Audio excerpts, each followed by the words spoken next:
Fate rarely announces itself with thunder. Sometimes it hides in something as small as a single strand of hair. Nisus was a king who should have been untouchable. His city, Megara, stood firm against every threat, its walls unbroken, its people secure under his rule. Enemies came and failed. Time passed, and still the kingdom endured. From the outside, it looked like strength, like wisdom, like a ruler favored by destiny itself. But the truth was far quieter. Buried in the king's head was a secret no one was meant to know. Among the ordinary strands of his aging hair, there was one that did not belong. A single lock, different from the rest, subtle, almost invisible unless you knew to look for it. That strand carried something far greater than appearance. It carried his life. As long as it remained untouched, Nisus would not fall. His rule would not break. His kingdom would stand. It was not a story told in the open, not a legend sung in halls. It was something whispered, if it was spoken at all, a truth too dangerous to exist beyond silence. And yet, secrets like that don't stay buried forever. War came, as it always does. Minos, king of Crete, set his sights on Megara. His forces surrounded the city, cutting it off from the world. What had once been distant threats now pressed against the gates every single day. Supplies thinned, tension grew, the kind of pressure that slowly cracks even the strongest places. But Megara did not fall. Days turned into weeks, weeks into something longer. The walls held, the people endured, and Minos, for all his power, found himself unable to break through. From the outside, it looked impossible. From the inside, it was something else entirely. Because within those same walls lived someone who would change everything. Scylla, the daughter of Nisus, had grown up in the safety her father's secret provided. She had known strength all her life, known what it meant to belong to something unshakable. But war has a way of reshaping what people believe and what they desire. She saw Minos, not as an enemy, not as a threat, but as something else entirely. Power, presence, inevitability. Where others saw danger, she saw something that pulled at her, something she could not ignore. The longer the siege lasted, the deeper that pull became. It wasn't sudden, it wasn't loud. It was quiet, persistent, and growing stronger by the day. And somewhere in that quiet, a thought began to take shape. If Megara could not fall, then something would have to make it fall. The secret she had lived beside her entire life no longer felt like protection. It felt like an obstacle, because she knew what no one else outside those walls knew. She knew about the strand. She knew what it meant. And more importantly, she knew what would happen if it was taken away. It wasn't a decision made in a moment. It was something that formed slowly, justified piece by piece. A belief that what she wanted mattered more than what had always been. A belief that she could change the course of everything and survive it. So she waited.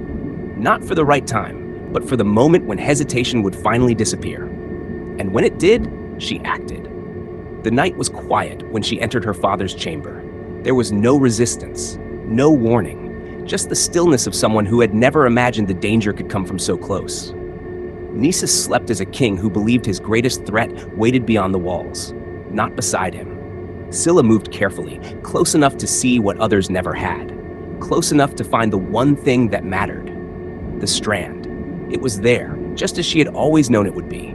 So small, so fragile, and yet it held everything. For a moment, the world seemed to pause, because some actions divide everything into before and after, and once they happen, there is no returning to what was. She reached out, and she cut it. There was no sound, no immediate collapse, no visible shift in the world around her, just a single strand, no longer where it belonged. But fate doesn't need noise to move. By morning, everything had changed. The strength that had protected Megara for so long was gone. The unseen force that had held it together, broken. What had once been unshakable began to give way, as if the foundation itself had been quietly removed. Minos did what he had been unable to do for so long. He took the city. Megara fell. And with it, so did Nisus. The secret in his hair, the thing that had kept him alive, that had kept his kingdom standing, was gone. And without it, there was nothing left to hold back what had been waiting all along. It should have ended there. For Scylla, that was the point. She had given Minos victory. She had removed the one obstacle that stood in his way. Whatever she believed would come next, this was the moment it was meant to begin. So she went to him, not as an enemy, not as a prisoner, but as someone expecting to be received, to be chosen, to be rewarded. But fate does not bargain. And Minos was not blind to what had been done. He didn't see loyalty. He didn't see devotion. He saw something far worse, someone who could betray her own father, her own kingdom, for desire. And if she could do it once, she could do it again. There are some actions that don't earn trust. They erase it completely. So instead of reward, she was met with something colder, rejection. Minos turned from her, not with anger, not with hesitation, but with certainty. The kind that leaves no space for argument, no room for redemption. What she had done had not brought her closer. It had made her untouchable, unwanted. And in that moment, the full weight of her choice finally revealed itself. Everything she had believed she was gaining was gone. Everything she had destroyed could never return. But consequences don't always end where decisions do, because some betrayals don't just take everything away, they follow. As Minos left, Scylla refused to let go of what she thought she had secured. She chased after him, clinging to the last piece of a future that no longer existed. The sea stretched between them, but she followed anyway, driven by something that had already cost her more than she could ever recover. And that was when the final consequence came. Not from Minos, not from the fallen city behind her, but from something older, something that had been waiting.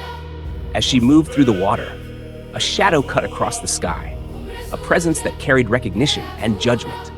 It was her father, not as he had been, but as something transformed, something that now existed only to answer what had been done. And in that final moment, there was no escape. The one who had carried the secret, the one who had destroyed it, were no longer separated by walls or kingdoms or silence, only by what had been done, and what could never be undone. Because the secret in his hair didn't just destroy a kingdom, it revealed something far more dangerous. That sometimes the greatest threat to what holds everything together is the one who knows exactly where to cut.